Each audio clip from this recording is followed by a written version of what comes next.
اس سے واضح ہے کہ یہ والا گروپ جو ہے یعنی کہ جبار جو ہے یہ خدا کے بیٹوں سے الگ ہیں، تو اس لیے علماء کی جو غالب تعداد ہے وہ اس والے نظریے کو نہیں مانتی ہے۔ لیکن پھر دوسری طرف وہ علماء ہیں جن میں وکٹر پی ہیملٹن بھی ہے، جن کی مشہور جو کمنٹری ہے جینیسس پہ، پیدائش کی کتاب پر،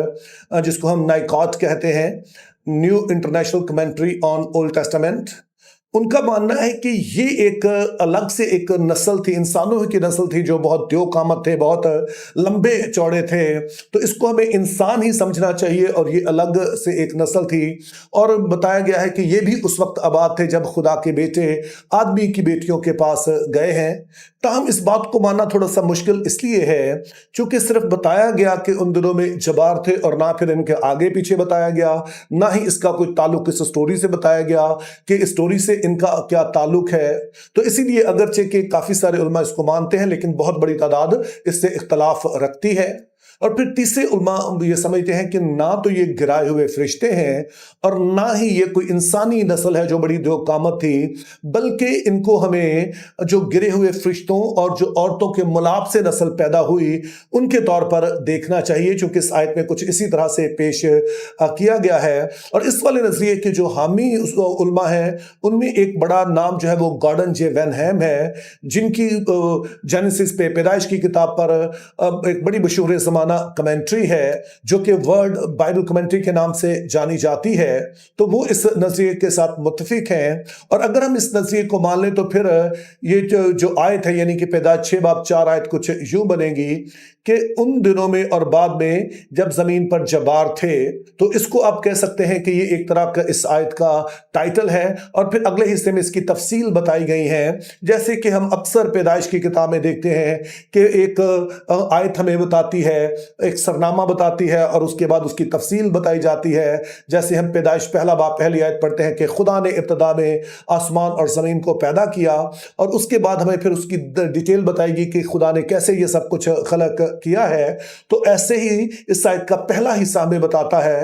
کہ ان دنوں میں اور بعد میں زمین پر جبار تھے، اور پھر اگلے حصے بتایا گیا کہ یہ جبار آئے کہاں سے، کیسے یہ سورما بنے۔ تو یہ خدا کے بیٹوں یعنی کہ ان فرشتوں جو گر گئے تھے ان کے اور عورتوں کے ملاپ سے پیدا ہوئے۔ تو میں شخصی طور پر اس نظریے کا حامی ہوں کہ یہاں پر جبار سے مراد وہ نسل ہے جو کہ خدا کے بیٹوں اور جو انسان کی بیٹیوں کے ملاپ سے پیدا ہوئی۔ تاہم ان میں سے کسی بھی نظریے کو ہم مانیں، ایک اور مشکل جو ہمارے لیے پیش آتی ہے وہ گنتی اس کا 13 باب اور اس کی 33 آیت ہے، نمبرز چیپٹر 13 ورس 33، جس میں کچھ یوں لکھا ہے، اور ہم نے وہاں بنی اناق کو بھی دیکھا جو جبار ہیں اور جباروں کی نسل سے ہیں، اور ہم تو اپنی ہی نگاہ میں ایسے تھے جیسے ٹڈے ہوتے ہیں، اور ایسے ہی ان کی نگاہ میں بھی تھے۔ تو اب جیسے میں نے کہا کہ ہم کسی بھی نظریے کے ساتھ متفق ہوں، لیکن یہ سوال اپنی جگہ پر رہے گا کہ یہ جبار پھر دوبارہ سے ان کا ذکر ملتا ہے تو یہ اس دور میں کیسے آ گئے۔ تو اس کے لیے پھر جو علماء ہیں وہ بھی مختلف رائے رکھتے ہیں۔ پہلے تو بعض ہیں جو کہ بہت تھوڑی تعداد میں ہیں، سو یہ کوئی زیادہ مقبول نظریہ نہیں ہے، اور بعض ایسے علماء کا کہنا ہے کہ یہ جبار چونکہ ایک خاص طرح کی نسل تھے تو اسی لیے طوفان نوح میں باقی سارا کچھ تو ختم ہو گیا، لیکن یہ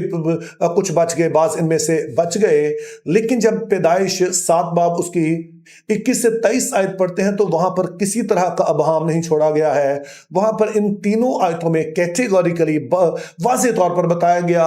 کہ صرف وہی لوگ بچ سکے جو کہ کشتی میں موجود تھے، باقی سارے ختم ہو گئے۔ تو اس لیے اس والے نظریے کو تو نہیں مانا جا سکتا ہے۔ اور پھر دوسرا نظریہ یہ کہتا ہے کہ یہ بات جو ہم نے پڑھی ہے ابھی گنتی 13 باب اس کی 33 آیت میں، یہ دراصل وہ لوگ کہہ رہے ہیں جو کہ جاسوسی کے لیے گئے تھے ملک موعودہ میں تاکہ اس کا حال دریافت کر کے آئیں، اور چونکہ یہ ڈرے ہوئے تھے اور انہوں نے یہاں آ کر اور جس طرح سے ایسی رپورٹس دیں جو کہ دل کو جو تھی وہ ڈرانے والی تھیں، تو اس طرح سے انہوں نے بڑھا چڑھا کر پیش کی، یا پھر انہوں نے اپنا نظریہ پیش کیا کہ ان کے خیال میں یہ جبار تھے جو دراصل وہ نہیں تھے جو کہ اس دور میں تھے جو طوفان نوح سے پہلے تھے، بلکہ یہ کوئی اور ایسے دیو قامت لوگ تھے، بہت بڑے بڑے لوگ تھے جن کو انہوں نے غلطی سے سمجھا کہ یہ جبار ہیں۔ تیسرا نظریہ جو کہ کافی علماء میں مقبول ہے وہ یہ ہے کہ جس طرح سے ہوتا ہے کہ کسی چیز کا نام مشہور ہو جاتا ہے اور اس سے ملتی جلتی جو چیزیں ہیں ان کو بھی پھر اسی نام سے جانا جاتا ہے. اس کی ایک مثال آپ جو ہمارے یہاں پر استعمال ہوتا ہے پاکستان میں، کپڑے دھونے والا جو پاؤڈر ہوتا ہے جس کو سارے لوگ سرف کہتے ہیں، حالانکہ اس کے لیے جو لفظ استعمال ہونا چاہیے وہ ڈٹرجنٹ پاؤڈر ہے، جو کہ دنیا بھر میں استعمال ہوتا ہے. کپڑے دھونے والا وہ پاؤڈر ہے، لیکن چونکہ یہاں پر جو پہلے ہمارے یہاں پر کمپنی تھی وہ صرف ہی چلتی تھی، صرف نامی کمپنی تھی جس نے یہ متعارف کروایا اور لوگ اسے اسی نام سے جاننے لگے. بعد میں جو بھی ڈٹرجنٹ پاؤڈر آیا ہم اسے صرف ہی کہتے ہیں، چاہے ہم نے ایریل منگوانا ہو، چاہے ہم نے برائٹ منگوانا ہو، کچھ بھی تو ہم کہتے ہیں کہ برائٹ صرف لے آؤ، یا پھر آپ جو ہے وہ ایریل صرف لے آؤ. تو صرف در اصل ایک کمپنی کا نام تھا، لیکن وہ ہر ایک ڈٹرجنٹ پاؤڈر کے لیے استعمال ہونے لگا.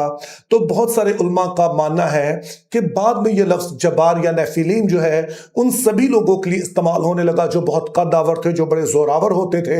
تو یہاں پر جب یہ جاسوس کہتے ہیں کہ ہم نے وہاں جباروں کو دیکھا ہے، تو وہ دراصل کہنا یہ چاہ رہے ہیں کہ وہاں پر ہم نے بڑے قد آور لوگ دیکھے ہیں. اور پھر چوتھا نظریہ یہ ہے کہ طوفان نوح میں اگرچہ کہ خدا نے سارا کچھ مٹا دیا اور وہ جو فرشتے ہیں جو کہ گرائے گئے تھے، جن کو خدا نے پھر قید خانے میں رکھ دیا، ان تاریخاروں میں رکھ دیا جیسا ہم پطرس کے خط میں پڑھتے ہیں،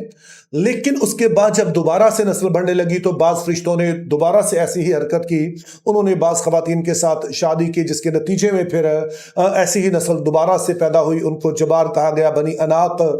کہا گیا ہے. تو اگین کئی ایک علماء اس والی تشریح کے ساتھ متفق ہیں، اور اس والی تشریح کی جو سٹرنتھ ہے وہ یہ ہے کہ جو آیت ہم نے پڑھی تھی، یعنی کہ پیدائش 6 باب 4 آیت، جس کا ترجمہ ہم نے کچھ یوں کیا تھا، ان دنوں میں اور بعد میں بھی، ان دنوں سے مراد ہے یعنی کہ طوفان نوح سے پہلے بھی، اور اس کے بعد بھی سے مراد ہے طوفان نوح کے بعد بھی، جبار جو تھے وہ زمین پر موجود تھے. تو یہ بات اس کے ساتھ مطابقت رکھتی ہے. تو میں شخصی طور پر اس آخری والی تشریح کے ساتھ متفق ہوں. تو اس طرح سے میرے عزیزو، اس ساری بات کا لب لباب یہ ہوگا کہ جبار در اصل جو خدا کے بیٹے یا گرائے ہوئے فرشتے اور جو عورتیں تھیں ان کے ملاپ سے پیدا ہوئے، اور اگرچہ کہ پھر طوفان نوح میں یہ سارے برباد ہو گئے، لیکن اس کے بعد بھی بعض فرشتوں نے اس طرح سے حرکت کی، اور اس کے بعد دوبارہ سے اس طرح کی ایک نسل پیدا ہوئی جن کو جبار ہی کہا گیا. تو اس طرح جو جاسوس کہہ رہے تھے وہ درست بات کر رہے تھے. تاہم اس کے بعد خدا تعالیٰ نے کچھ انتظام کیا، اور اس کے بعد ہم اس طرح کا کوئی لفظ نہیں دیکھتے ہیں. دیو قامت لوگوں کے بارے میں پڑھتے ہیں، لیکن ان کے لیے اور لفظ استعمال کیے گئے جن کے لیے میں الگ سے کوئی ویڈیو بناؤں گا. Think biblically, live purposefully. Have a very good day.